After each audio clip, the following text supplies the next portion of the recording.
Good evening, everyone. My name is Kelly Gilson. I am the executive director here at United Way Oxford, and it is my pleasure to be able to act as a host and a facilitator for this Community United conversation this evening. United Way Oxford actually began doing these community conversations during the early days of the pandemic as a way to connect to our community, to share information, and to really highlight not just the social needs in the community, but the services and supports that are available as well.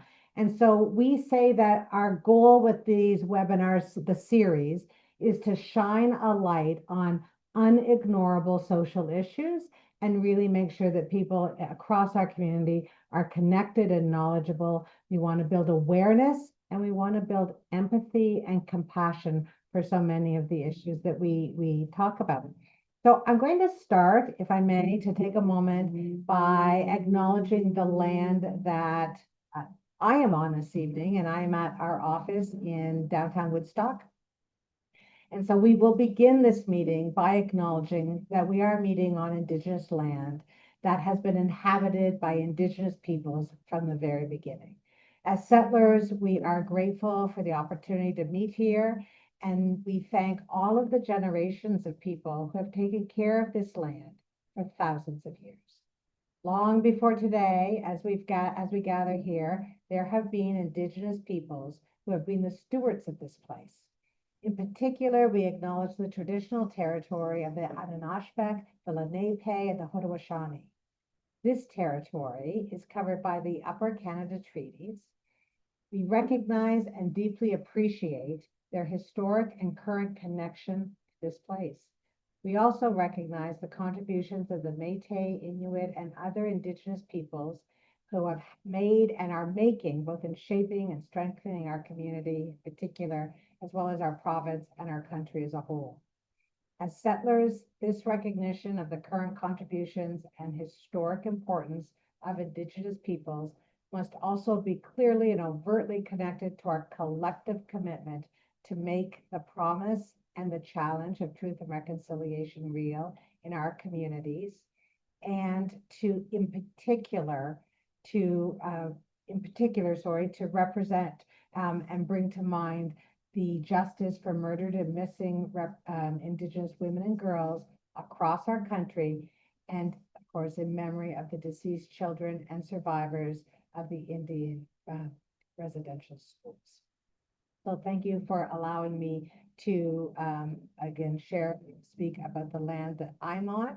I know we have people joining us this evening from all over Oxford County, but certainly probably even a little further afield than that. We're going to introduce our panelists in just a moment, but if I may be so bold as to take a moment to do a shameless United Way Oxford plug, well, I'm going to. So I think it's really important. A lot of people certainly know the work of United Way and some of the things that we do and invest in, but we often think that we are sort of well known, but not known well. And I think it's really important to recognize some of the work that we do and why we do it here in Oxford County.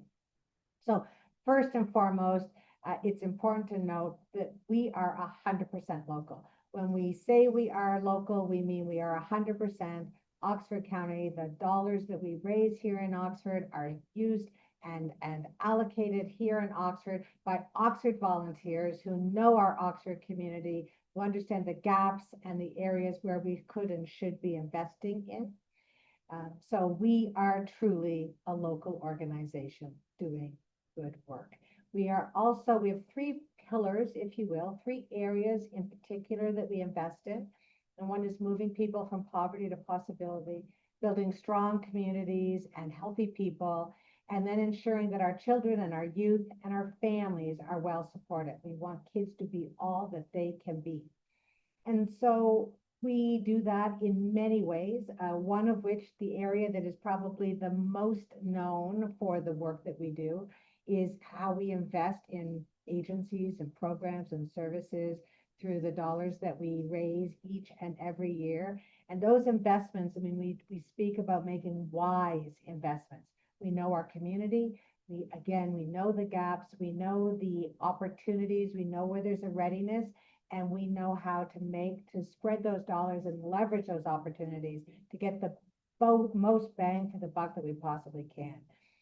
I think everyone watching at home and certainly participating this evening can understand that they continue to be some challenging times, that there are a lot of economic uncertainties for families. The cost of living continues to escalate. There are families and individuals, seniors and more, who literally it's harder and harder to make ends meet. And so social services and the ability to lift people up are really important now more than ever before.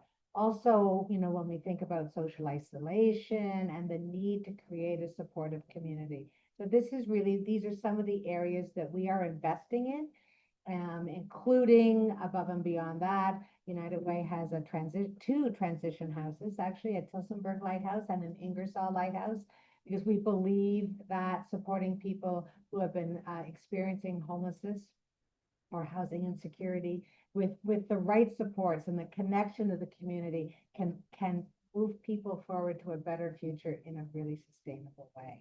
And so we are doing all kinds of things across our community, and as far as investments, as far as supports and backbone support. And then we are also trying to share and build information, build volunteerism, support organizations and their capacity, but also community capacity. And so this is what the Community United series webinar is really about. It's about building awareness and understanding, again, shining a light on those unignorable issues, the issues that are not just Oxford County issues, but we want an Oxford County lens on how we're going to talk about those issues and the resources we have. And this is why we do what we do. We are thrilled to say that these sessions are recorded. So they will be available on the United Way website following this evening, which is unitedwayoxford.ca. And so you can go there. We also are very fortunate that Rogers Cable is a partner in this, and they show our videos quite regularly on cable, our local cable network. So you can catch them at various times at your leisure. So, if you really enjoy and learn a lot this evening, please recommend that others, whether it's your neighbors, your book club, the folks around the water cooler tomorrow at work, please share the information so we can spread the awareness and the understanding. So that's a little bit about United Way and why we do what we do and why we're doing this. I am just also going to say that this is a virtual forum, and virtual is fantastic. And then there are always the little glitches that seem to happen. So if there's a glitch or a cat or something, please just bear with us and we will work our way through it. It's all going to be good. So that's my very long-winded preamble. And now, if I could actually start, I would like to thank everyone who's joining us from home, because I think this is such an important topic. The Oxford Heart Hub and the Woodstock Hospital Wellness Center, we have been excited as a community. We want to learn more. And I'm just so thrilled to say this probably is the highest number of individuals in the community that have signed up. And we've been doing this for 5 or 6 years now. So I think that's fantastic. So for those of you who are joining us, yay you for wanting to learn more. And then, of course, yay to the panelists who are joining us this evening, because this is really about them sharing their knowledge, their wisdom, their experience, to really be able to make sure that we're getting the message across our community to those who need to know, or and know where to go if and when in the future they need to know. So we're going to put a human face and lots of information across the screen this evening. So thank you all for joining us. And now to our panelists. So I'm going to ask each and every one of you to introduce yourself, say a few words about who you are and your organization. And then we're going to deviate a little from our norm, and we're going to really launch this evening with PowerPoint to kind of set the foundation for the rest of the presentation so that people can kind of get a good base information to get us started on Oxford's new Heart Hub. So, Jill, I'm going to start with you. If you would like to introduce yourself, and we'll go from there. Sure. Thank you, Kelly. My name is Jill Blair. I'm the manager of outpatient mental health and addictions at Woodstock Hospital. And over the last 2 years, I've been working on the development and the implementation of the Oxford HART Hub. So thank you for having me. Thank you. And we're so thrilled all this work has come to fruition. And I'm just going to go across my screen. So, Emily, you are next in the box, please. Thank you, Kelly. So I'm Emily Porchak. I'm the Community Engagement Project Coordinator for the Oxford Ontario Health Team, and I'm really glad to be here tonight to be part of this conversation. Just a little bit about the Oxford Ontario Health Team. We're a partnership of health and social services organizations in Oxford collaborating together. So we're working to try to create a better healthcare system for everyone in Oxford. And in my role, I really get to work with bringing in the community voice as well as service providers and others into OHT projects. And over the last almost year, I've gotten to support the Heart Hub and getting those community voices involved. So I'm excited to share a bit more about that tonight. Excellent. Megan, you're next in the box, if you don't mind. Thanks, Kelly. My name is Megan Hosland. I'm the Director of Treatment and Recovery with Canadian Mental Health Association, Thames Valley Addiction Mental Health Services. And we are an integrated mental health and addiction treatment organization that provides services across the Thames Valley region, including Oxford County. And so we are one of the key partners with the Oxford Heart Hub. So very excited to be here tonight. Thanks, Megan. And last but definitely not least, Tina, if you would like to introduce yourself. Sure, and thank you, Kelly. So my name is Tina, and I am a nurse practitioner with over 15 years of experience. And I've worked for the last 7 years at the Oxford County Community Health Center. Throughout my career, I have worked in various capacities with addiction and mental health. And I began my work at the CHC with chronic disease management, transitioned into primary care, supported the RAM, and now I am the nurse practitioner at the Wellness Center. I'm sure most of you are familiar with the Community Health Center. We have numerous programs, so I will not list them all, but most of them provide services to those suffering with mental health and addiction. And certainly the Oxford County Community Health Center has been a longstanding partner for United Way Oxford. We work on a lot of things together, including our transition houses. We actually say we're really married on that front because United Way Oxford provides the house and the facility and the finances and the support, and the Community Health Center team do all the hard work and the heavy lifting to help people get to where they need to go. So lots of stuff on our website if you want to check that out. And of course, all of the organizations have their own. Just before I give the microphone, if you will, over to Jill, I just want to make a point to say this is a heavy topic. I think we're trying to put a very, well, not put, it is a very positive opportunity for our community. Such exciting news, wonderful additions to programs and services, but the topic itself is a bit heavy. And so if there's anything that triggers you, that is unsettling for you, please feel free to to step back, or feel free to call the reach out number, which is 1-866-933-2023. So just please look after yourself if you need that. And then I think, Jill, it is time to turn it over to you to give us a little bit of an overview of what the Oxford Heart Hub really is. And then we'll kind of unpack it further after you finish.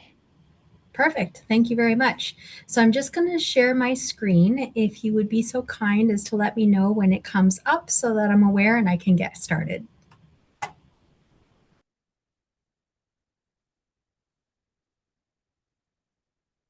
Any second. Don't you worry, it's coming.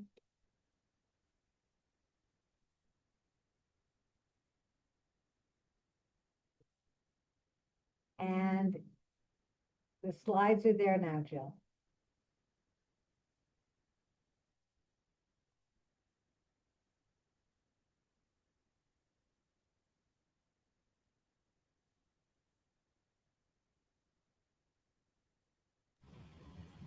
Okay. So you can see the slides? We can. Great.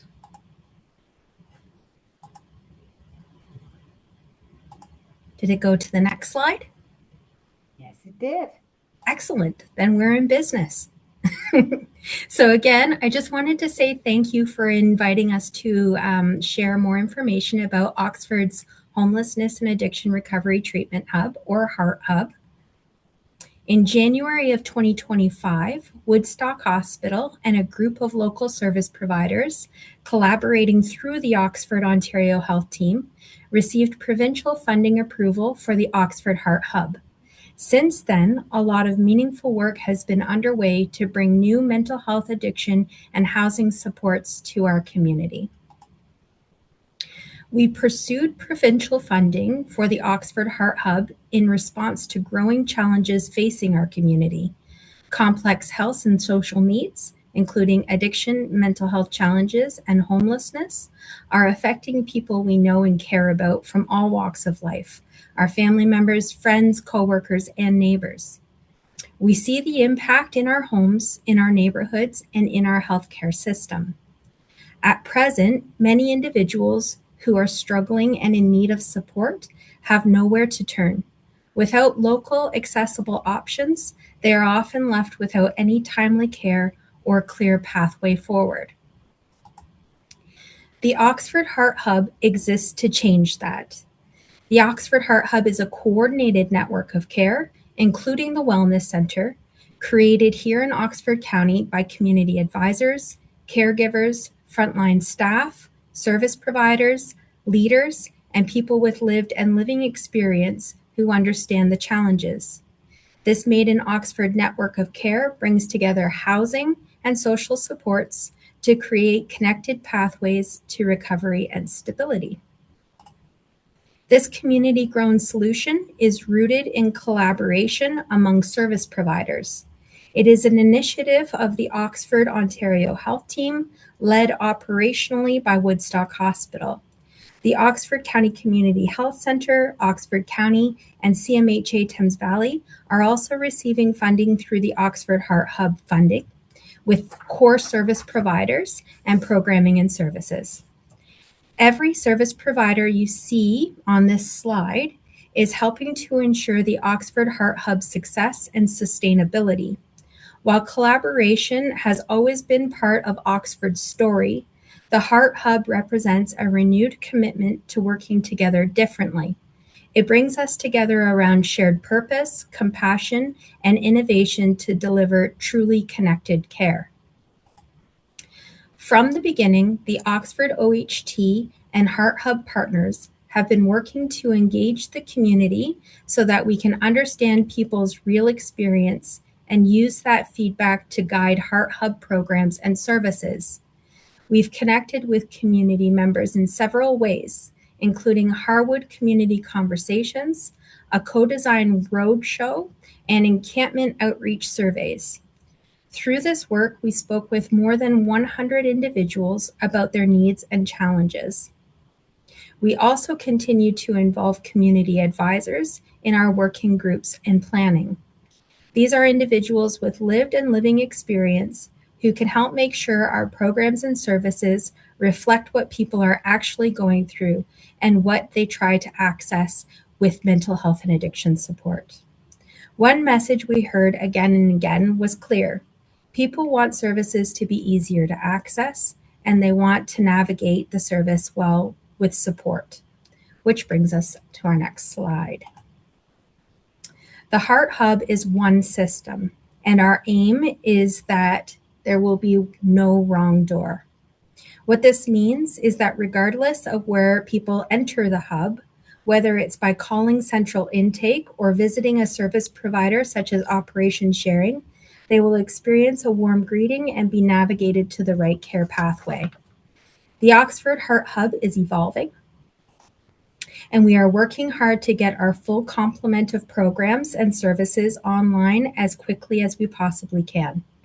Heart Hub services will include 24 hours, 7 days a week, central intake, warm trauma-informed care, mobile outreach and service navigation, mental health and addiction treatment, withdrawal management, peer support, transitional and supportive housing, and long-term recovery and reintegration. Understanding that treatment and programming will look different for everyone, we've created a client journey graphic to give more information and a sense of what the Heart Hub programming could look like for an individual. An individual aged 18 or older can reach out by calling our central intake phone number. A Heart Hub staff member will work together with the client on a care plan that meets their individual goals and their recovery journey. This could include withdrawal management and supportive treatment, peer support, or group therapy. Now we will provide more information on services that are currently available, beginning with central intake. Individuals age 18 and older seeking mental health and addiction support can self-refer by calling 519-537-2382. Central intake is available 24/7. A member of the Heart Hub team will listen without judgment, help understand the individual's needs, and guide them to the right care pathway. Once completed, the Oxford Wellness Center at 16 Graham Street will house 50 beds for withdrawal management and support treatment, along with transitional living units and outpatient programming. It will also allow service providers to co-locate under one roof, further strengthening an integrated model of care. The Wellness Center will be staffed 24/7 by healthcare professionals, including nurses, social workers, peer support workers, therapists, a nurse practitioner, and overtime psychiatry. It is centrally located so that it is accessible by local transportation and near existing health, social, and human services. It is not a shelter or a supervised drug consumption site. It is a voluntary treatment and recovery facility.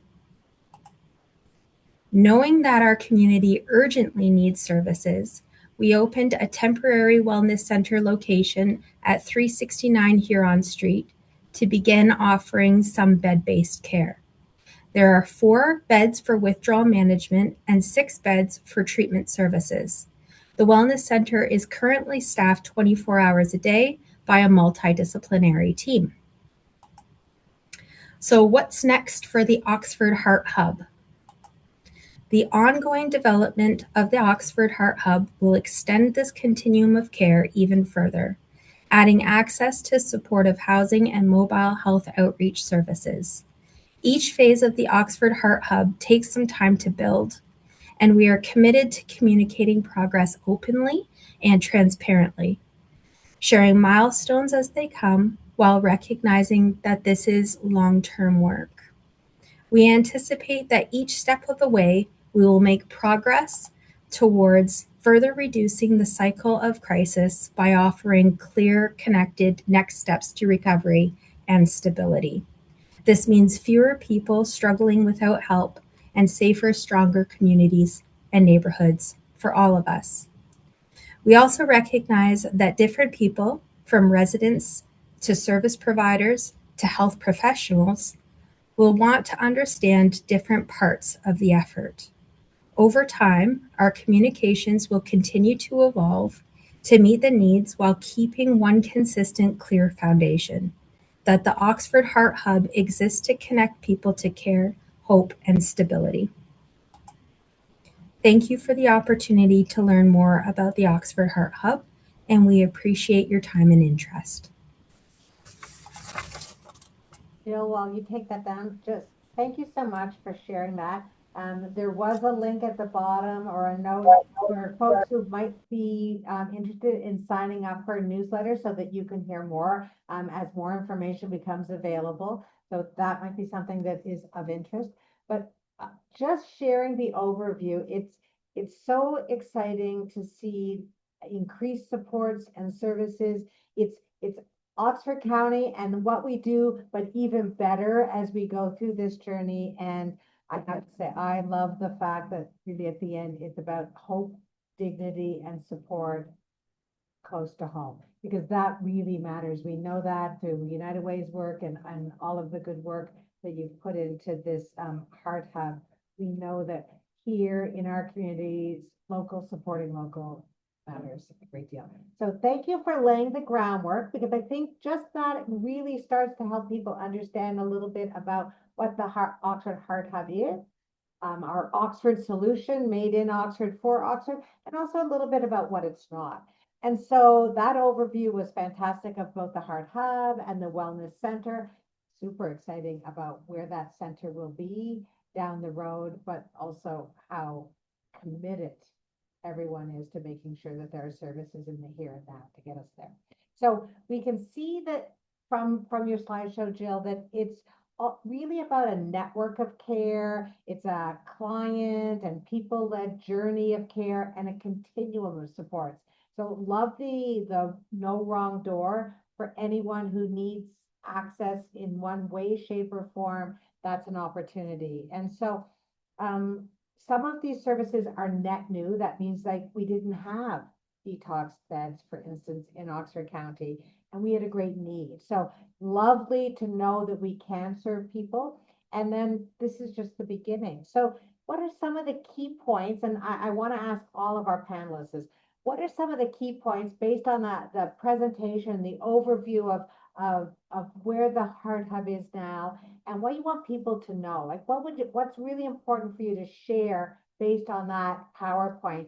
So to drive home the point to people that are watching at home or at work or around their dining room table. So since I'll start maybe if I could with Tina, and then we'll work the other way along the boxes on the top of my screen. I think one of the main key points is that there's like one central intake, one phone call that you can make, and people will then help guide you in the right direction and the next steps, depending on what your need is. Very, very supportive for and helpful for anyone who is willing to pick up that phone. So you absolutely love that part. Megan, what are your thoughts on some key takeaways here? Yeah, I mean, to echo some of Tina's comments, it really is that one connection point that can link you to an entire continuum of services. And so oftentimes I think people aren't sure where the right place is to go to meet their needs. And so this is you can call the Heart Hub and our intake workers can really connect with you and talk about what services might best meet your needs, whether those are at the wellness center or in other services available within our community through our Heart Hub partners. Very important, because all of us, we don't know what we don't know. And it can be quite overwhelming. Systems of any nature, there's a lot and moving pieces, and it can be hard to access or to know where to access. And so one door, Absolutely. love it. Emily, what would you like to share? I just want to really emphasize that the Heart Hub is a collaborative initiative. And I know in Oxford, we're always finding ways to work together. But through the Heart Hub, we're working together really intentionally from the start through this partnership. And that's really helping to enable some of the kind of early successes that we're having with the Heart Hub by seeing those 16 plus different organizations come together. Of course, with some taking more of a lead role than others, but it's really going to benefit the community seeing this collaboration from the start. That sort of ability to collaborate is a little bit of Oxford County's superpower, certainly through the years, but this is us even better in this particular opportunity. Um, so Jill, I'm going to move on to another question for you, if I may. And that is, well, we know every community is struggling to provide mental health addictions and homelessness supports, and that the Oxford Heart Hub is provincially funded. It's a pilot program, but this is a made in Oxford version, made in Oxford by Oxford for Oxford. And that Oxford lens is a really critical part of this initiative. Could you tell us a little bit about what the process was to make sure that you were truly rooted in our community and the needs of our community and what matters most in the community, to our local citizens here in Oxford? Well, I can say that right from the application phase, we dove into our local data. And so when we speak about all of the partners who have been involved in this initiative, even right down to Southwestern Public Health epidemiologists supporting us with local data around opioid-related ED visits, substance use in the area, people who are unattached to primary care, and we dove into that data right from the outset to make sure that we were understanding the current struggles in our community and that the proposal really aligned with what our community required in terms of data. Then we took all of that information and we came together to do some Harwood community conversations, and we did some co-designed road shows with the Oxford Ontario Health Team to really hear the voices behind the data and to understand from a frontline worker perspective, a community service provider user, family members, people with lived experience, their perspective on what they required. So we did a lot of that work.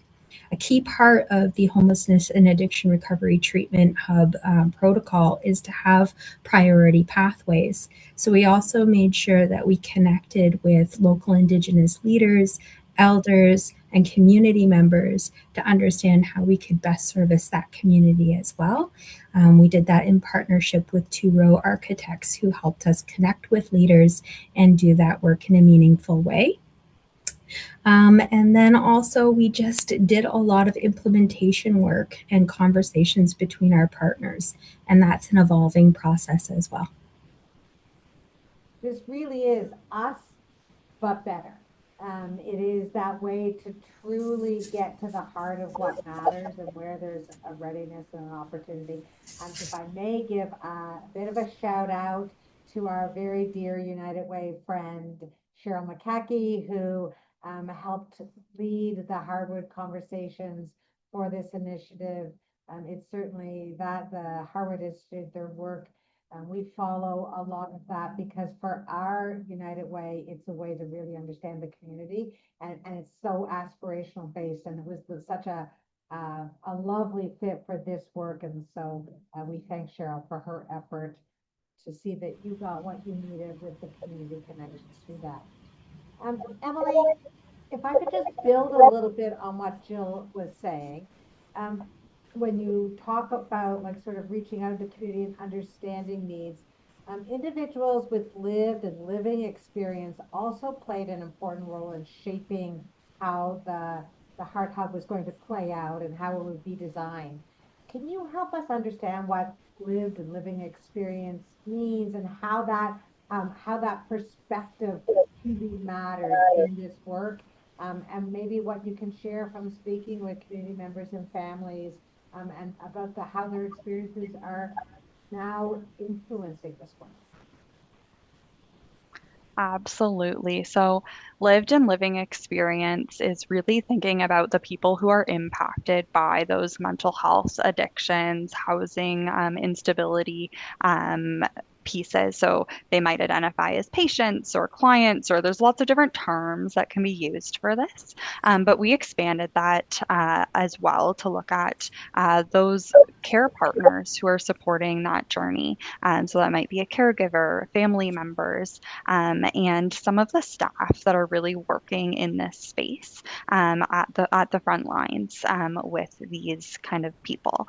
And we were able to use kind of an approach where we made a matrix to help us understand all the different types of people that we wanted to reach and really learn what the needs were.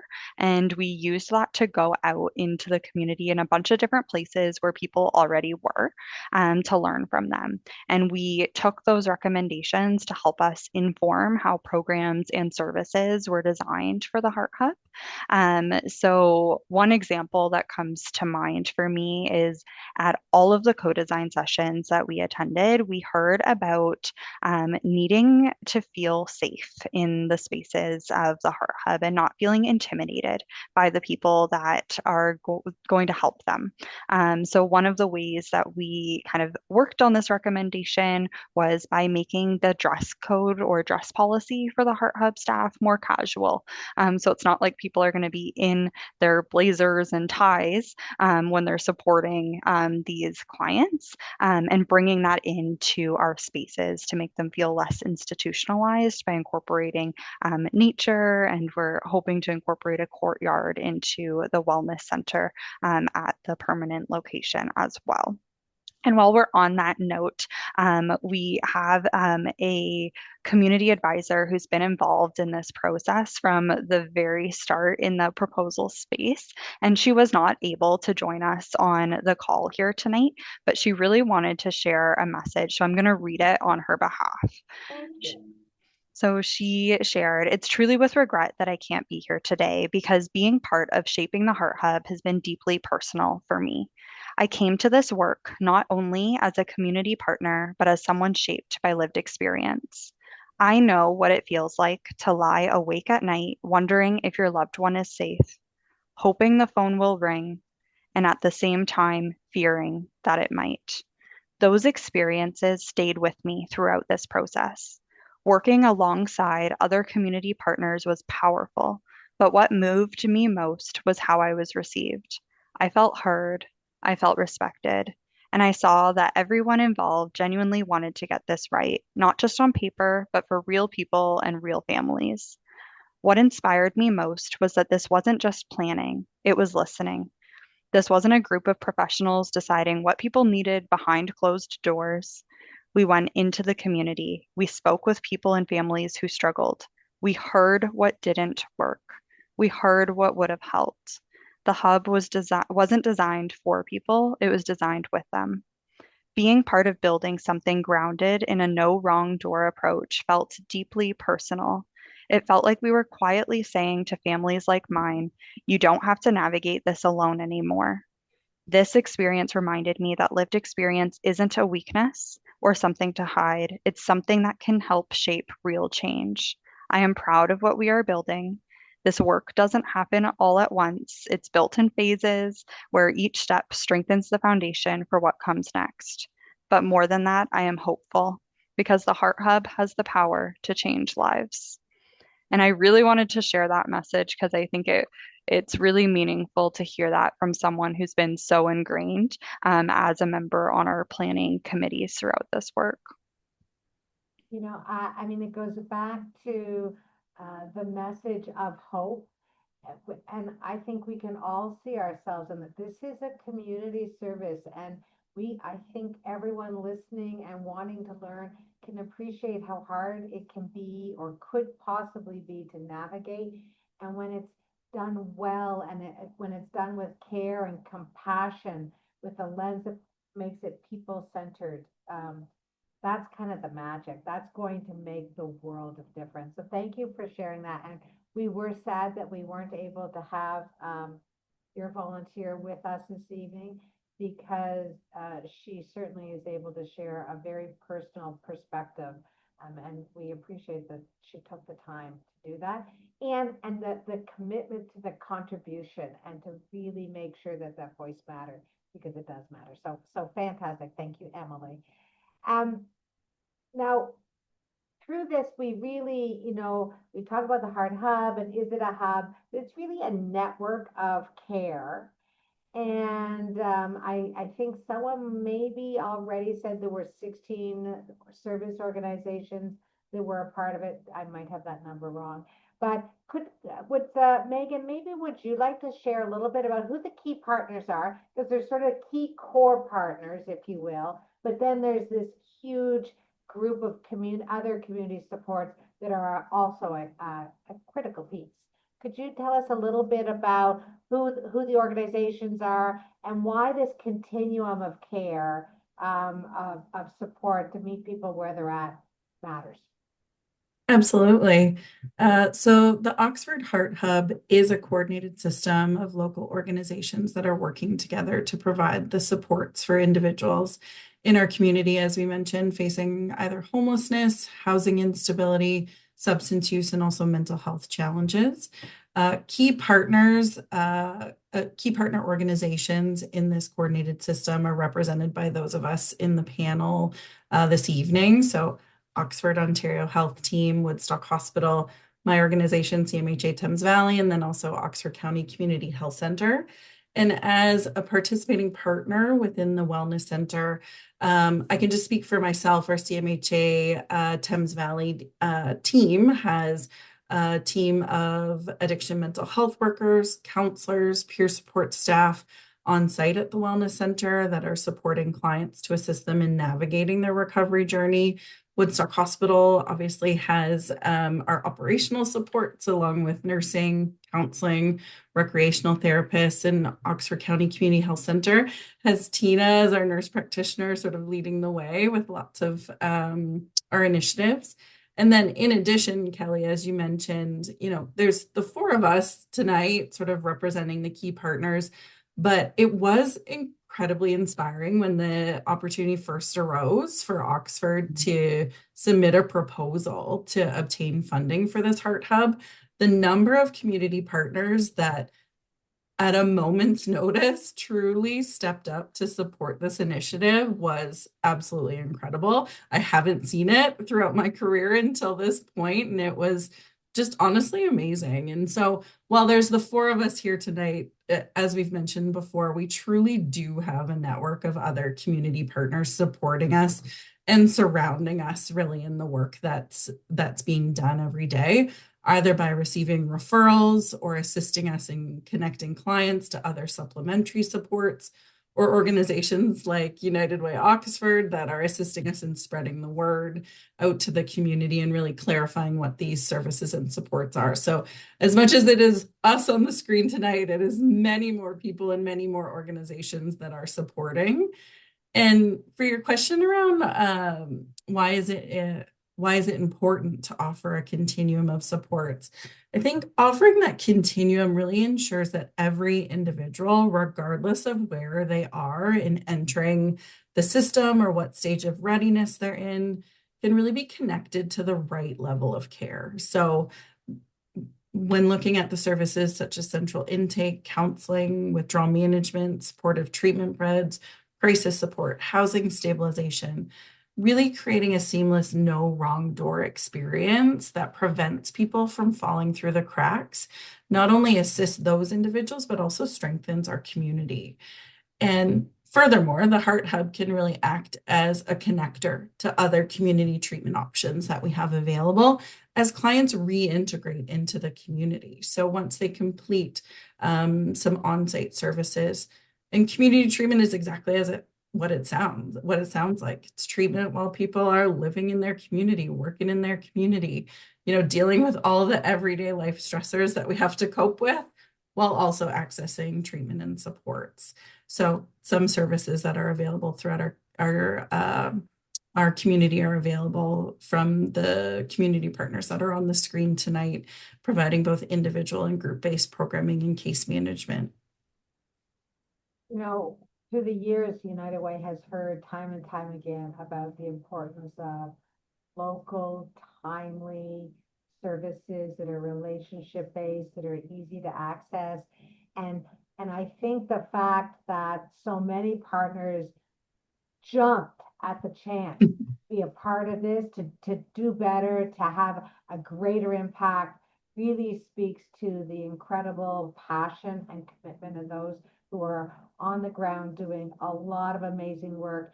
And they recognize if we could just find a way to lift it up a little more, we could do better. So it's really been a remarkable process to witness how incredibly committed everyone is to doing the absolute best that they can for the folks in our community. And so, Megan, I'll just follow up. You know, when you talk about there's no wrong door, so the door's never closed. The door is there to lead people to wherever they need to go to help them get there. So could you just help us? I want people at home to understand who might be calling or who might need to walk through that door. So, for instance, what if I'm at home and I think, I might have a problem with alcohol, or I might have a problem perhaps with, some cannabis use is getting out of control. Could I call? Maybe I'm concerned about a spouse or a child, an adult child, an over 18 child, but maybe we're concerned about we don't know what to do. Where do we go? Who can we call? Like there's lots of people who might have a neighbor, a friend, a coworker that they're worried about or want to share. Who can call?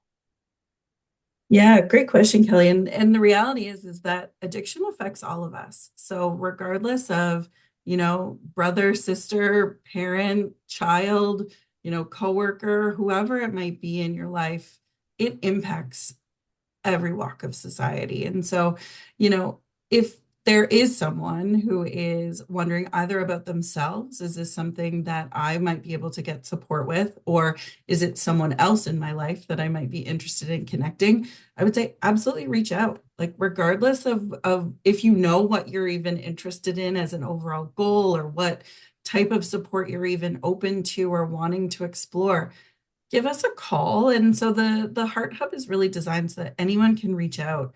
As we've mentioned, there's a 24/7 central intake where, we can connect individuals, hopefully with the most appropriate care that will match their needs.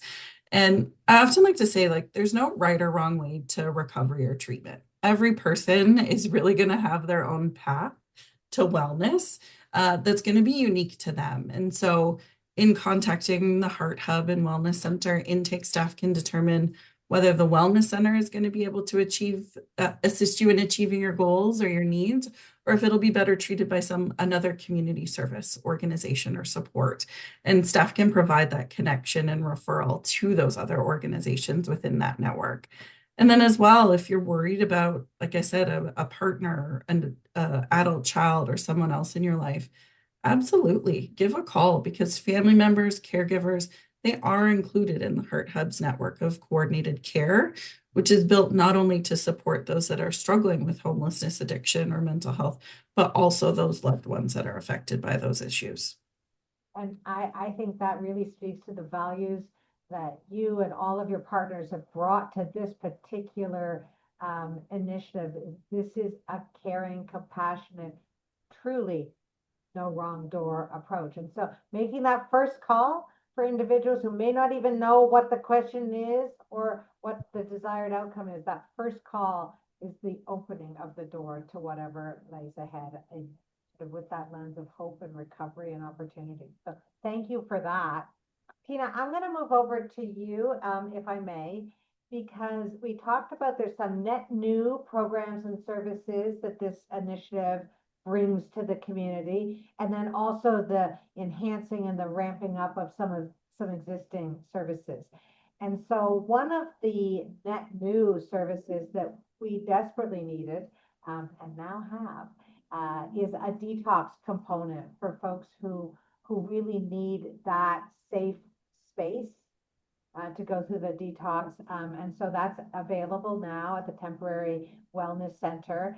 And so can you tell us a little bit about what that is? And then is it for individuals who do or do not have insurance? Like, do you have to have, like some people here have employee benefits that might cover some supports, other people don't. Like, how does that work?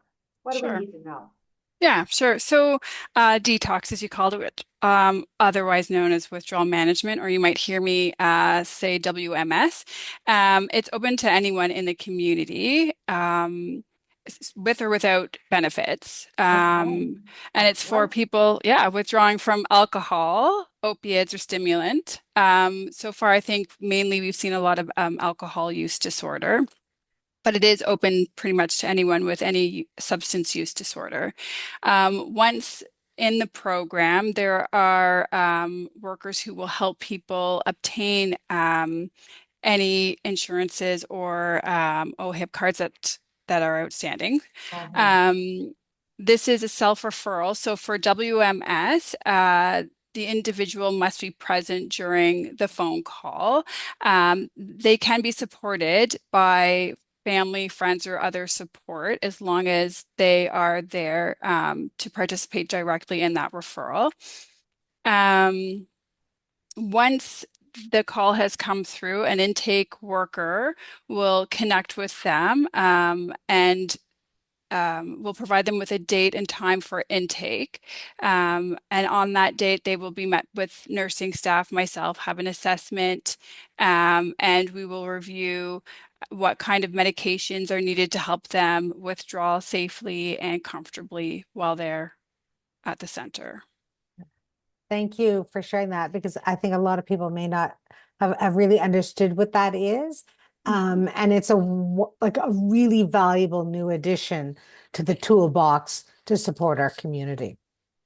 mhm. Um, and so, yeah, if I could stick with you for another moment, Tina. Sure. Once people are accepted, perhaps into the wellness center, the temporary center that we have, could you walk us through what a day in the center might look like? And I mean, everyone might have a slightly different day, of course, but what's the gist of it, and what might it be for people that are there utilizing the services? Sure. So, as mentioned before, we have quite a few different workers. So there's 24-hour nursing support. In the evenings and overnight and weekends, we have security. Then there's addiction mental health workers, MSWs, peer support, recreational, and intake workers. So they're all there to support throughout the day. In the morning at 8 a.m., we usually have a mindfulness or grounding group that's put on by the nursing staff. They also are available for medication support, usually again around comfort with withdrawal support. Um, After breakfast, we have some core programming or mandatory programming that's usually put on by addiction and mental health workers as well as peer support. This core programming is available in WMS and in our bedded supportive treatment. For those in WMS, I believe core programming is 3 days a week, and for our bedded supportive treatment, it's 5 days. And this program focuses on substance and stabilization recovery skills, goal setting, vision and values, assertive communication, healthy relationships, and healthy boundaries. In the afternoon, there is elective programming, which is optional for most people. I believe those that are embedded supportive treatment have to take 1 to 2 elective programming a day, and that can encompass crafting, cooking, life skills, walking groups, fun things to do. Um, and then there is individual supports where they will meet with their recovery workers and go over some small goal setting or larger goal setting, and MSWs for one-on-one counseling support as well. And then in the evenings, I believe there's just a lot of time to kind of communicate with each other and bond and go to different groups. Some people that are embedded supportive treatment will go to programs that are out in the community, so Mhm. AA or CA to help them transition back into community.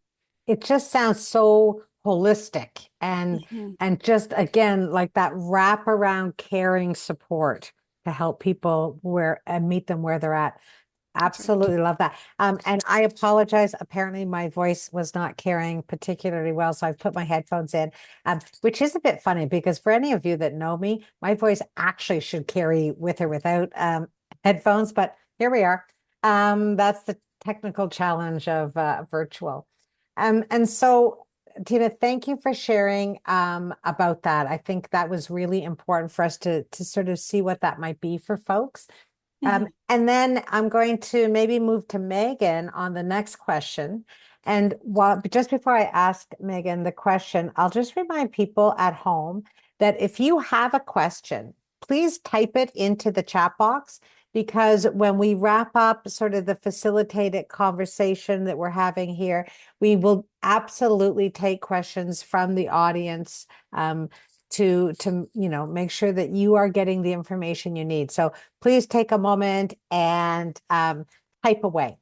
And so, Megan, if I could go to you, if you could maybe take us a little bit through the next step. So Tina described what's happening at the Wellness Center and what that might look like for individuals that are there.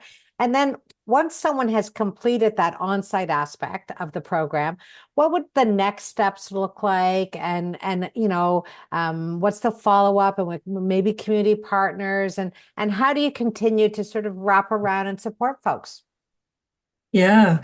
So I think from the moment someone enters into Wellness Center programming and begins on-site programming, we're also really preparing and planning for how to extend that success that they achieved in the program to their life in the community, because ultimately that's really what we're planning and preparing people for. So staff can work with individuals in program to ensure that they're connected, and either connected and aware of resources, or educate them on resources and services that will best meet their needs. So all the Wellness Center staff, whether it's nurses, addiction mental health workers, peer support workers, addiction mental health counselors, all assist clients in fostering connection to various levels of support within our community, so that they are well connected once they are completing on-site supports. That's excellent. Okay, and now Jill, I'm going to go back to you if I may. We can't really have a conversation. Oh, sorry, weird sound. Virtual. We can't really have a conversation about this without talking about the complexities of addiction and how it impacts individuals of all ages and stages and walks of life. Can you help us understand a little bit more about such a complicated illness and how it does impact people and their families and our community? And then maybe give us a little bit of the local data that helped inform this project to get up off the ground and to be funded by the province. You sound okay to us, Kelly. So if you're hearing things, it's through the headphones. All right. So as I made reference before, Southwestern Public Health was incredibly helpful in helping us understand our local context in terms of the data related to substance use and mental health in our community. But we all know that it impacts everybody in very different ways. And there's a lot of complexity with the connection between mental health and addictions. If I want to give you some specific data that was provided to us, I can let you know that the local rate of opioid-related emergency department visits began to significantly vary from Ontario's in 2016, rising to almost 1.5 times the provincial rate in 2021. So we were at almost 1.5 times the level of opioid-related ED visits at the time that we were considering this application. We also know that the rate of hospitalizations is higher compared to Ontario's average. We know that we have a 2 times higher than the provincial rate of hospitalizations related to substance use as of 2021. And then I can also let you know that the opioid-related concerns continue to rise, but that alcohol represents the highest presenting problem substance within our community. And that aligns with what we've seen so far in terms of the 24/7 intake line and the admissions that we've had so far to our withdrawal management. By far, it is alcohol that is having the most prevalent presentation to the Oxford Heart Hub. Mhm.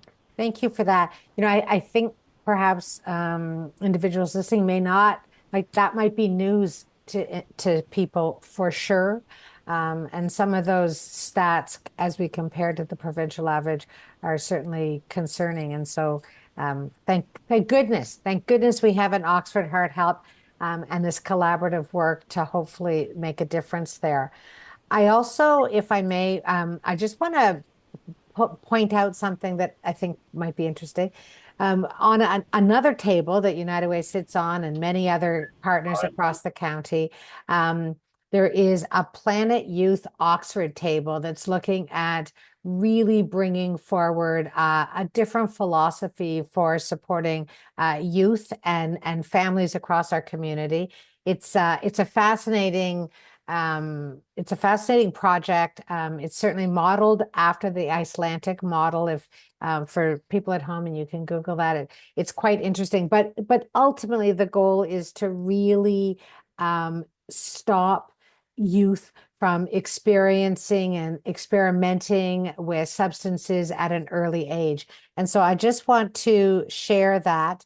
And this is Oxford data as well. So again, as they're doing their work, because the hip bone is indeed connected to the thigh bone, we have a higher rate of substance use compared to the provincial average for our youth as well. This is in particular high school youth. Almost 1 in 4 drink to intoxication, 20% experience binge drinking.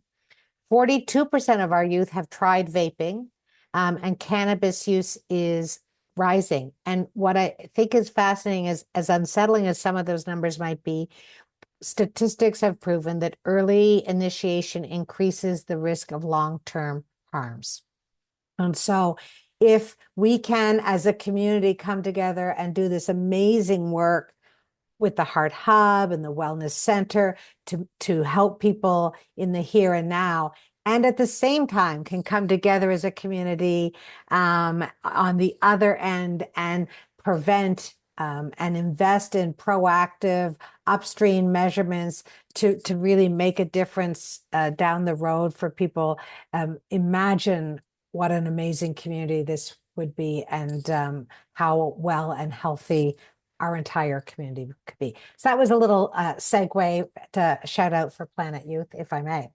But thank you for sharing that, Jill, because I think that was very, very interesting for people. I am now going to go to Emily, if I may.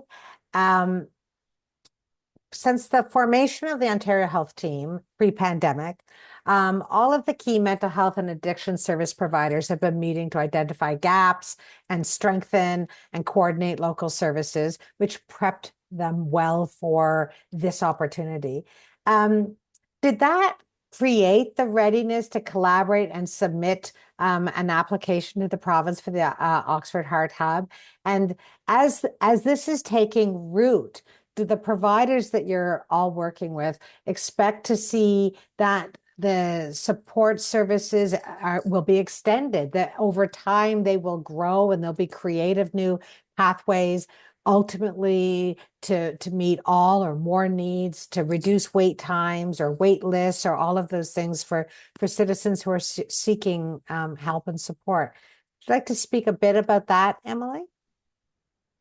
Yeah, absolutely. So before the province put out the call for the Heart Hub applications, there were several local task forces and working groups, some through the Ontario Health Team and through some of our partner organizations that were meeting and discussing those unmet needs that we were seeing in Oxford County, seeing some of that data come out and going, what could we do to really better support people locally with their mental health addictions and housing instability. So we feel that this partnership may have helped set the stage for the approval of the Oxford Heart Hub. And kind of that key thing to underscore, which we've kind of mentioned a couple of times, is that this is a new way of working together with these organizations that have worked together previously. So we've always collaborated, but we were really purposeful in how we brought together our partners and really intentional. So that meant that we were able to demonstrate a strong collaborative partnership that was already in existence when we put together this proposal, which shows that we were ready to take on this work and that the providers had some solutions in mind that would really meet our local needs here in Oxford. It's us, but better. Exactly.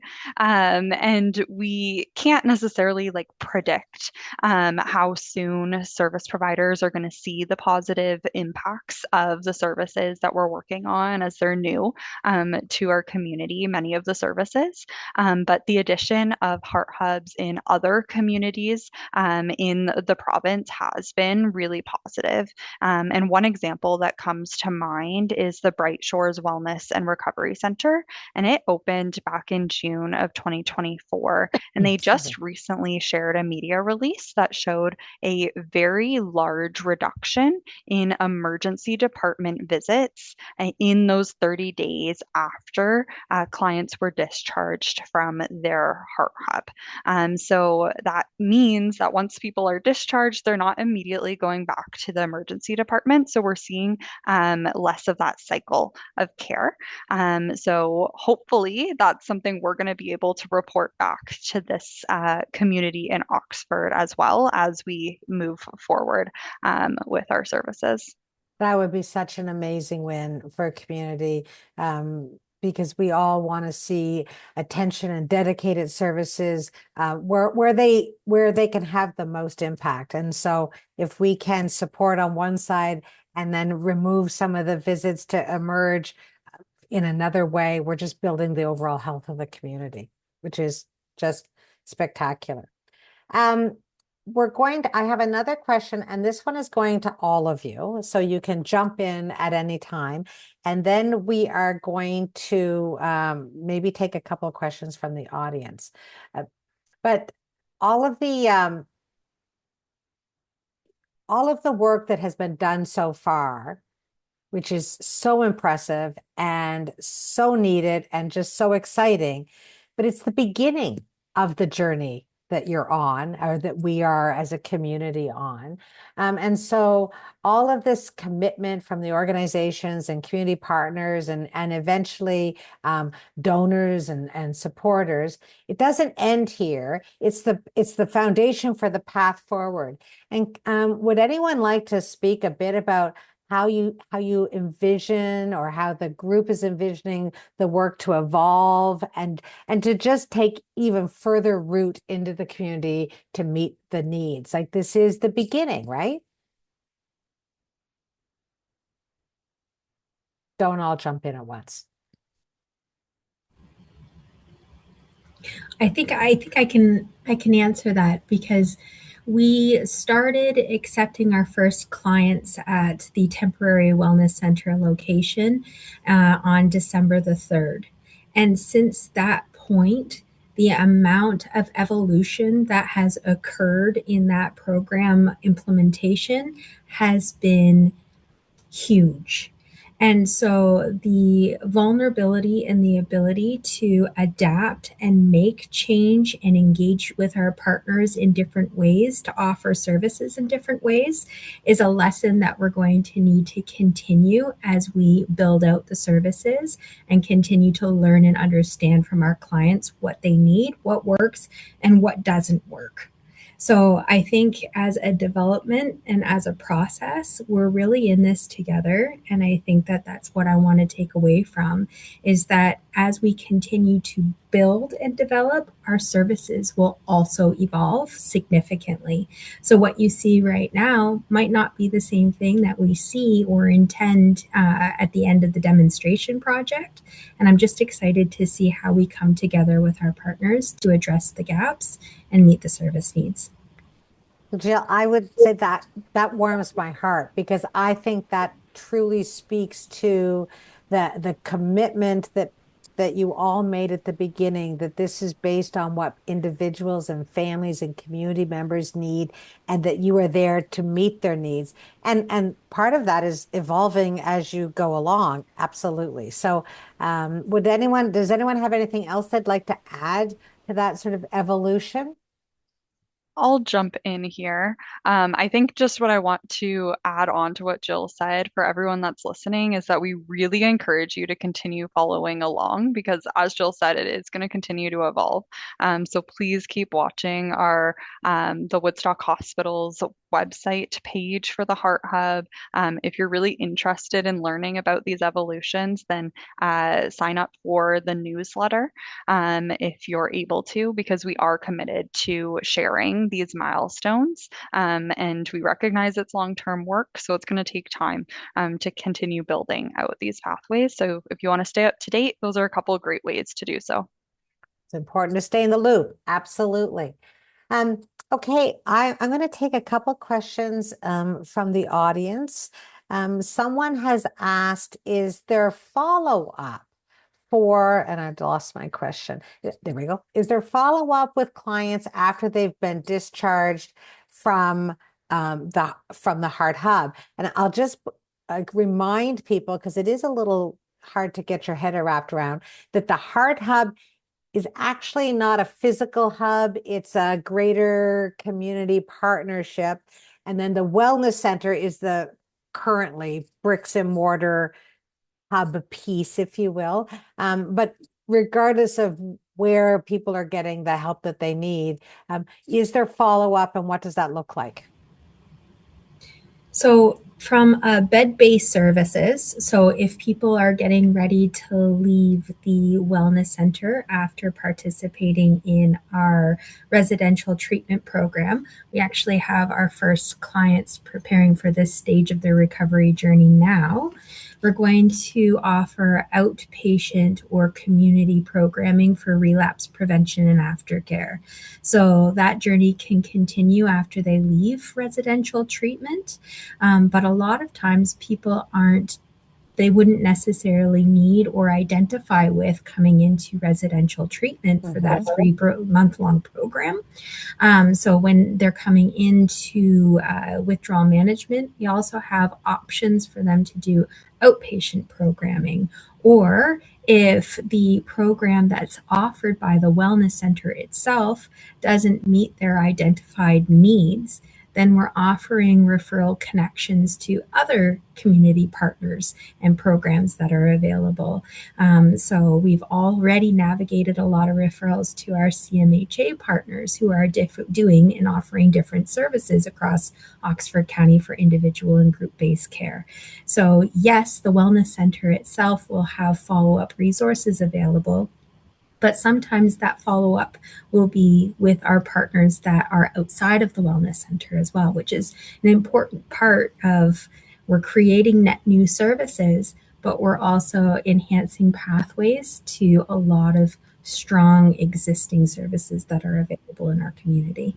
Which really just gives people that connection to what will work best for them, which is lovely. So on that, we talk and we know for a fact that Oxford is a caring and compassionate community, and the citizens here, I think that's why people are so excited and want to learn more about the Oxford Hub and Heart Hub and the wellness centers. They want to know that there are programs and services to help people in need. And so this initiative does, as you just said, it connects individuals to health and social services, but also housing, because this is a piece of the work and the stability that's needed for people. And it will just help individuals on their own journey to recovery or stability. So the positive impact of this enhanced and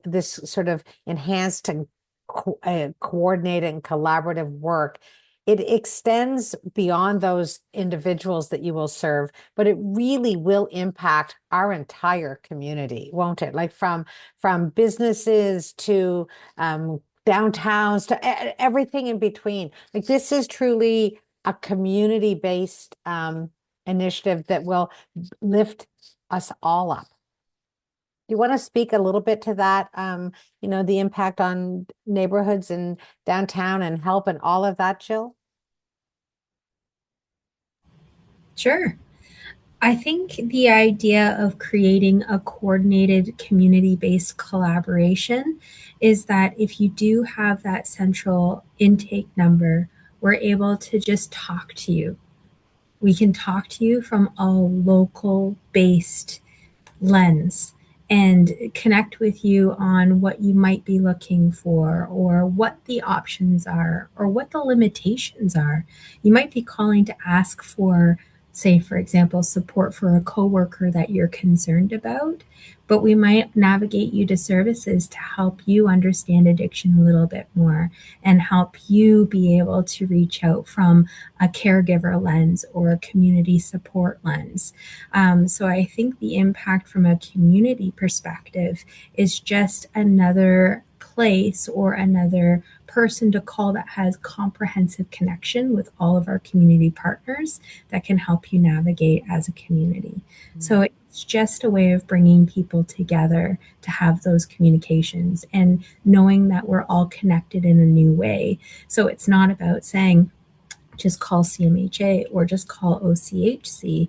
CMHA and OCHC, we're all working together. So it's easier for us to also lean on each other for support to get people connected to the right level of care. Love that. There is no wrong door.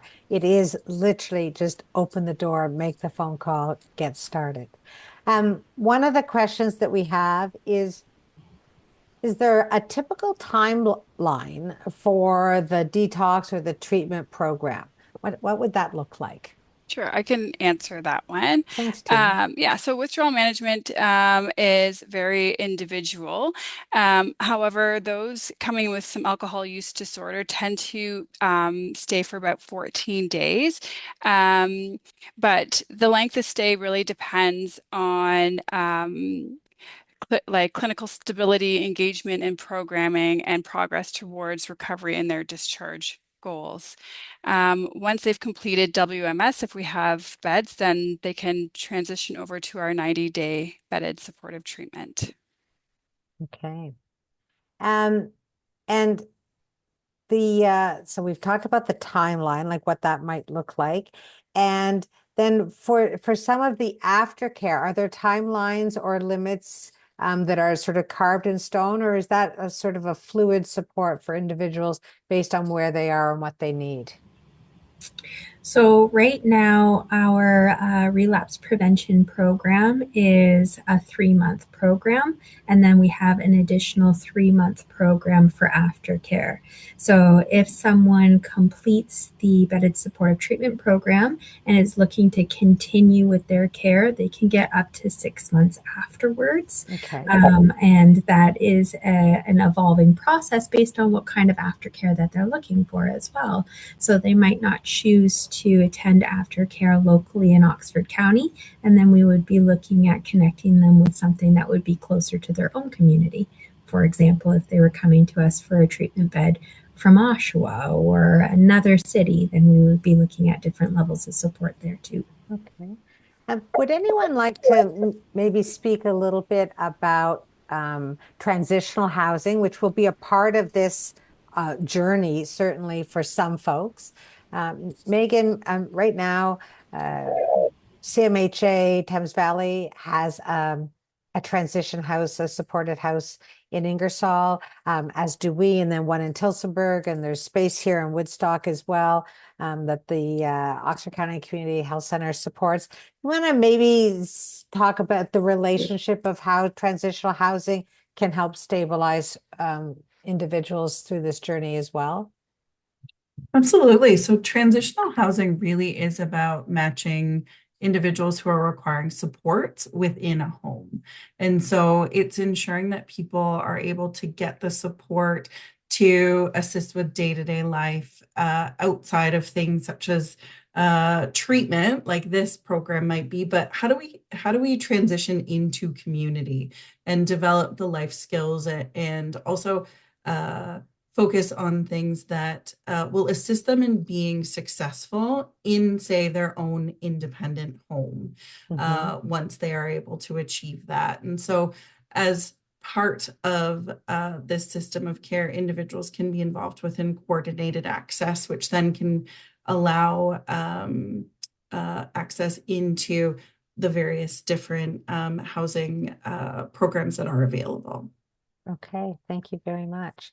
Um, there's another question, Jill. This one is specific to something that you had just mentioned about individuals from other communities. And so we talk about this as a local Oxford, made in Oxford solution to support individuals.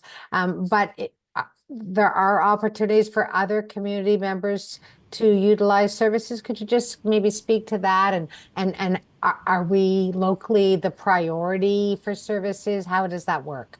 Yes, absolutely 100% locally the priority for those beds. But if one of our beds is staying, like if it's empty and there is somebody who's looking to come in to access service, those beds are also available to service those folks as well. Mhm. Which, as I said at the very beginning of this, United Way Oxford is 100% local, so we're all local all the time. But I do think it's important to remember that up until December, we have never had this particular service. So when our people and our citizens and our neighbors, friends, and families have needed them, they have had to go someplace else to receive that as well. So a little bit of that's what you do as a province and as neighboring communities, right? Mhm. Okay. Well, and also a lot of the time we're bringing people back who have left for various reasons and who have roots in Oxford, and their goal is to get back. So we have accepted one person from out of catchment who was from Oxford originally. So it's that piece as well. Which is, I mean, home is always home. Mhm. And you might have family and friends and more of a support system if you come back. Mhm. And so that actually is fantastic as well. There's a question about a younger age, and so the question is about teenagers who are under the age, for instance, of 18, but who might be struggling with addictions. And so, while that is not the clientele specifically for this, would anyone like to maybe suggest like what the service or what the opportunity might be for someone who isn't quite old enough to be able to access the Heart Hub services?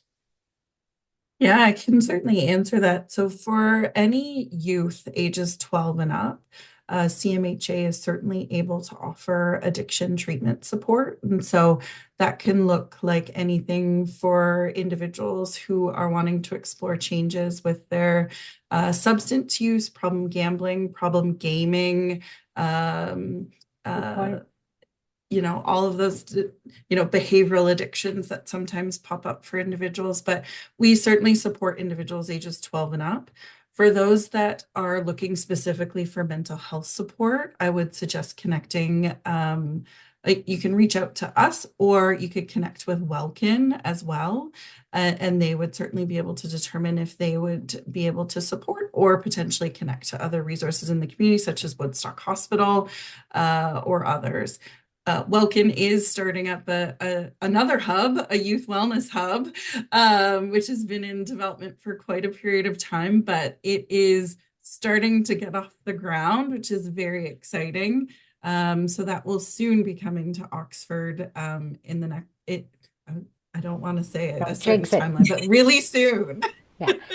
And that one will actually be a hub. Like I It will think be a space. it's like a brick and Yeah, mortar hub. I think that is it one of will. the things that's just a little bit confusing to understand about the Oxford Yeah. Heart Hub is it's not that kind of space per se, but the Brightside Hub certainly will be. And just for individuals who are listening who might have children or youth that are listening who want to reach out, if they call the central intake number, someone there will help them get to where they need to be, correct? So like I think that that's important messaging. It might not be the door for them, but they will make sure that they get through the door to whatever door they need to go, correct? Absolutely. And on the note of evolution, the connection with the Youth Hub and the opportunity to build our capacity and build the partnership with the Youth Hub is definitely there and is definitely also in development as well. So as our hubs evolve, we're going to evolve together and increase our capacity to support one another. And then that might lead to exciting opportunities for enhanced youth care as well. Okay, excellent. So I'm going to ask each of you one final question, if I may, and that is, what is the one takeaway that you hope everyone who's listening today, who's watching, takes from this conversation? And I'll start with Emily this time.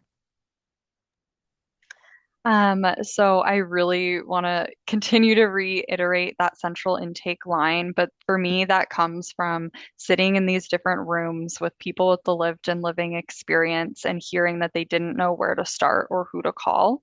So I really want to emphasize that if you're not sure where to start, the central intake phone line, 519-537-2382, is the place to go. But also, if you're on this call and maybe you're on this Zoom right now, and maybe you don't need these services, think about if there's someone in who might come up to you who might need these services. They might not make that phone call first. They might reach out to you for support. So keep that central intake phone line, keep the information about the Heart Hub with you so that you have it if someone comes up to you and approaches you with this need. Fantastic. Tina, your takeaway, your one message? My one message is if you're afraid to call or unsure if you should call, call anyways. Yeah, so that way we can point you in the right direction or at least help answer some of your questions. Love that. Megan, your turn. I'll keep it pretty brief. Help is available and recovery is possible. Love the hope. It matters a lot. Jill, last but definitely not least.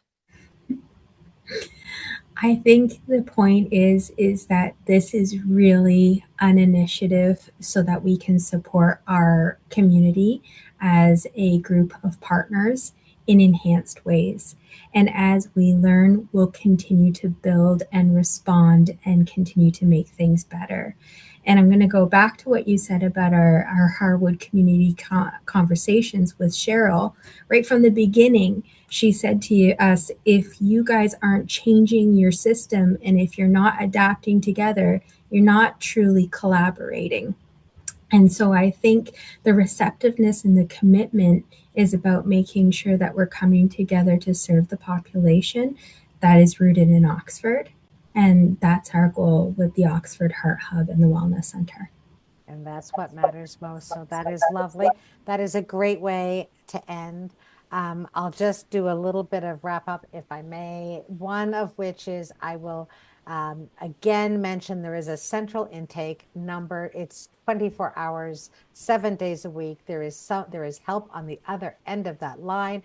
And the phone number is 519-537-2382. So please make the call for you, for others. It matters.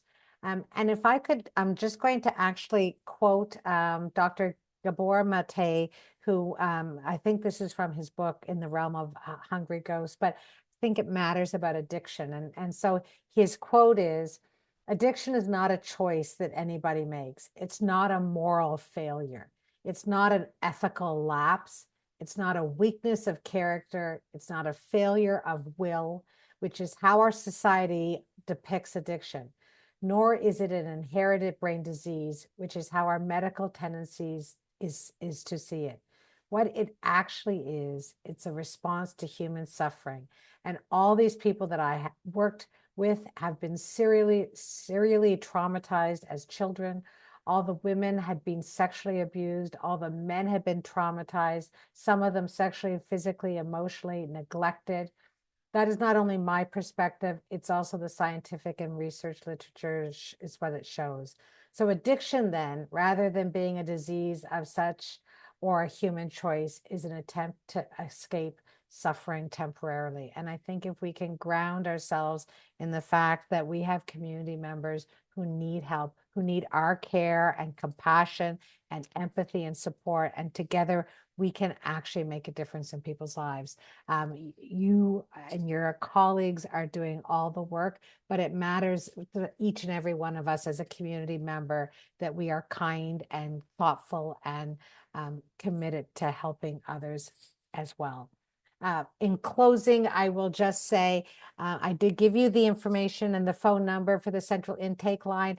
If you're like me and you can no longer remember the number of digits in a phone number, because sadly that is, I don't know, a thing now with cell phones, you can't remember phone numbers. Always remember you can dial 211. 211 is also a 24 hours, 7-day a week confidential information referral source. 211 will get you to the central intake line so that you can get the support locally that you need and make that connection. So if you can't remember the other number, never forget 211. They're available for all kinds of information and referral services, of course. Finally, if I could thank each and every one of our panelists for taking time out of your evening to share your passion and your commitment and your care and concern for our community and for individuals' well-being. It shows in spades, and we are in very good hands with you and your colleagues just doing some amazing, innovative things. So thank you for caring so deeply and for doing the work that can be hard but matters so very much. Thanks to my colleagues here at United Way Oxford, in particular Amanda, who's doing all the heavy lifting this evening on our end to make sure that we can get the technology to work and to get as many questions answered that you may have. And I would also like to thank Rogers Cable, because this will be available and be shown on Rogers Cable. We say that this is a way to shine a light on unignorable social issues and also the resources in our community. Please mention it to friends, neighbors, colleagues. We want people to know more. When we all know more, we can all do better, and we can make Oxford a better community, a healthier community for everyone.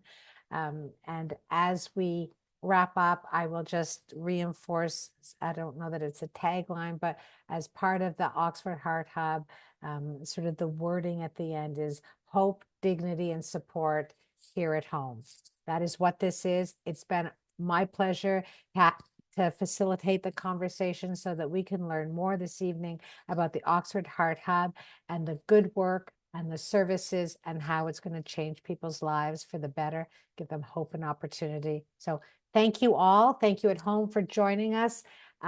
We appreciate your interest, and we know that you too care about your fellow citizens and how we can be a community that really models that. Thank you very much. And on behalf of United Way Oxford, good night.